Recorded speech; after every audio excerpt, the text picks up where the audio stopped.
नमस्कार, day to day news Bharat देख रहे हैं आप। मैं हूं आपके साथ पूनम। हमारा चैनल आपसे यह वादा करता है कि हम निष्पक्ष तरीके से पत्रकारिता करेंगे। हमारा कोई भी पत्रकार किसी से कोई उपहार या फिर विज्ञापन को स्वीकार नहीं करेगा। हम ऐसे किसी भी व्यक्ति या फिर ढोंगी बाबा की खबर को हम नहीं चलाएंगे जो कि समाज के लोगों को ठगने का काम करते हैं। हम समाज के दबे कुचले लोगों की आवाज बनेंगे और day to day news Bharat आपसे यह वादा करता है कि लोकतंत्र के चौथे स्तंभ को मजबूत करने का हम प्रयास करेंगे। और अब बात कर लेते हैं एक ऐसे बाबा की जिसके ढोंग का पर्दाफाश आहिस्ता आहिस्ता होने लगा है।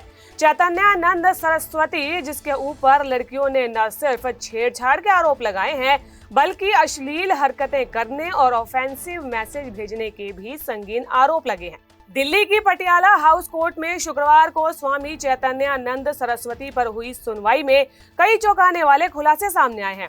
दिल्ली पुलिस ने कोर्ट को बताया कि आरोपी बाबा पर यौन शोषण के गंभीर आरोप हैं।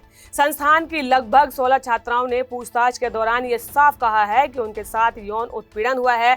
सिर्फ इतना ही नहीं, जांच में ये भी सामने आया है कि गर्ल्स हॉस्टल के बाथरूम में गुप्त तरीके से कैमरे भी लगाए गए थे। पुलिस के मुताबिक ये सभी कैमरे सीधे स्वामी चैतन्यानंद के मोबाइल फोन से जुड़े हुए थे। छात्राओं के बाथरूम में जाते ही वो वीडियो देखना शुरू कर देता था। उसकी नजर ज्यादातर नई और युवा छात्राओं पर होती थी। इस तरीके के कई संगीन आरोप इस बाबा पर लगे हैं। उन्हें पहले अपने जाल में फंसाता था और फिर उनके साथ बलात्कार भी करता था। इस पूरी साजिश में उसके करीबी सहयोगी भी शामिल थे। उसने पूरे संस्थान पर कब्जा कर लिया था और अपने लोगों को अहम पदों पर नियुक्त भी कर दिया था।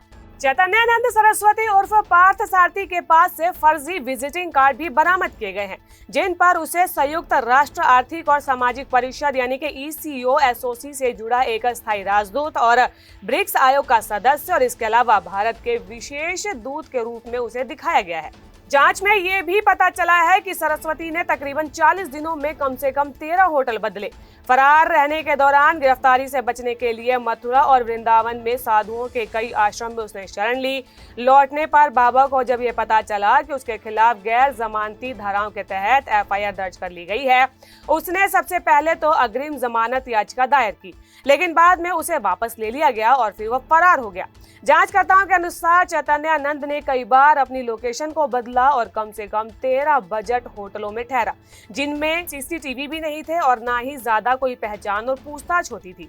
हालांकि उसके पास 3 मोबाइल फोन और एक iPad भी था। पुलिस का कहना है कि वो ट्रैक किए जाने के डर से उनका इस्तेमाल भी नहीं करता था। इसके बजाय वो जानबूझकर लो प्रोफाइल वाले होटल्स को चुनते हुए होटल के कमरे बुक करने के लिए एक सहयोगी के फोन का वो इस्तेमाल करता था। कोर्ट में हुई सुनवाई के दौरान स्वामी चैतन्यानंद सरस्वती को 5 दिन की पुलिस हिरासत में भेज दिया गया। हालांकि पुलिस ने लंबी हिरासत की मांग की थी। पुलिस ने अदालत को बताया कि आरोपी 2 महीने से फरार था। उसने न केवल सबूतों से छेड़छाड़ की बल्कि शिकायतकर्ताओं को धमकाया भी था। पुलिस का कहना है कि जांच के लिए उसे दिल्ली, उत्तराखंड और हरियाणा समेत कई स्थानों पर ले जाना भी बहुत जरूरी था। दिल्ली पुलिस के हत्थे चढ़ने के बाद स्वामी चैतन्यानंद सरस्वती की असलियत की एक एक परत खुल रही है। छात्राओं से यौन शोषण के गंभीर आरोप झेल रहे इस स्वयंभू बाबा ने गिरफ्तारी से बचने के लिए ऐसी चालें चली कि सुनने वाले भी दंग रह जाए। कभी खुद को इंटरनेशनल संगठन का प्रतिनिधि बताकर रौब झाड़ता था, तो कभी नकली कार्ड के दम पर PMO से जुड़ाव का दावा करता था, और तो और माँ बाप तक को भी इसने बदल डाला था।